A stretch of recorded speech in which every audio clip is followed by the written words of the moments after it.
پایتەخت میدیا ناسنامەی ئەو کەسە ئاشکرا دەکات کە کەویە بەفرەکەی شکاند. دوای بڵاوبوونەوەی ڤیدیۆی شکاندنی کەویە بەفرێک یان شاخێکی بەفرین کە تونێلێکی دروست کردووە لە کوێستانەکانی خنێرە لە دەڤەری سیدەکان لە سوشیال میدیا کاردانەوەی زۆری لێکەوتەوە. ئێمە لە پایتەخت میدیا تەنها هەواڵ بڵاو ناکەینەوە، بەڵکو بە دوای ڕاستی و وردەکاری ڕووداوەکاندا دەچین. بۆیە ئەو کەسەمان دۆزیەوە و قسەمان لەگەڵ کرد کە ئەو کارەی کردووە و هۆکارەکەشی بۆ پایتەخت ڕوون دەکاتەوە. ئەو کەسەی لە ڤیدیۆکەدا دەردەکەوێت کە بەردێکی گەورەی هەڵگرتووە کە کەویە بەفرێکە دەشکێنێت ناوی دەلیل جەمیلە و خەڵکی گوندی دایلایە و پیشەی کاسب و شوانکاریە، واتە گەشتیار نییە. ئەم هاوڵاتیە بە پایتەخت میدیای گوت ساڵانە بۆ لەوەڕاندنی مەڕووماڵەتەکەی دەچێتە کوێستانەکان.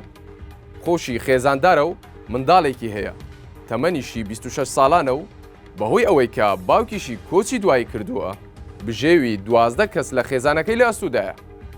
دەلیل دەڵێت ساڵانە بەهۆی توانەوەی بەفر و داڕمانی کەویە بەفریەکان تووشی حاڵەتی نەخوازراو بووە. بۆیەش ئەم کارەی کردووە چونکە کەویەکە درزی بردووە، ترسی هەبووە بۆ ماڵ و منداڵ و مەڕووماڵەتەکەی زەرەر و زیانی هەبێت و کارەساتی لێ بکەوێتەوە.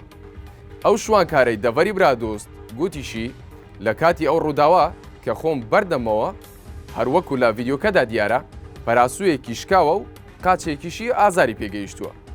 پێشتر پایتەخت میدیا لەگەڵ هەژار ماهیر بەڕێوەبەری فەرمانگەی ژینگەی سۆران قسەی کرد و ڕایگەیاند بە گوێرەی مادەی 41 لە یاسای ژمارە 8 ساڵی 2008 پاراستن و چاکردنی ژینگە لە هەرێمی کوردستان سزای سەرپێچی ژینگەی و تێکدانی سروش لە 150,000 دینار بۆ 200 ملیۆن دینار دەبێت. وتیشی لە سبەی یەکشەمەوە ڕێکاری یاسایی بەرامبەر ئەو کەسە دەگرینە بەر. بەڵام دەلیل جەمیل ڕەتی کردەوە کە مەبەستی ئەو تێکدانی سروشت و پیسکردنی ژینگە بێت و گوتی ئێمە خەڵکی ناوچەکە و شوانکارەین، کەس هێندەی ئێمە گرنگی بە ژینگە نادات و سروشتیشی خۆش ناوێت. بۆیە هەموو ئەو تۆمەتانە ڕەت دەکەمەوە، بەڵکو تەنها لەبەر پاراستنی خۆمان ئەو کارم کردووە. بۆ هۆکاری بڵاوکردنەوەی ڤیدیۆکەش دەڵێت منداڵەکان ئەو کاتە وێنەیان گرتووە و ئەو ئاگادار نەبووە، بەڵام دواتر بەهۆی بەربوونەوەی خۆی پێی جوان بووە و پێی وا بووە لە تیکتۆک سەرنجی خەڵک ڕادەکێشێت، بۆیە ڤیدیۆکەی بڵاو کردوتەوە.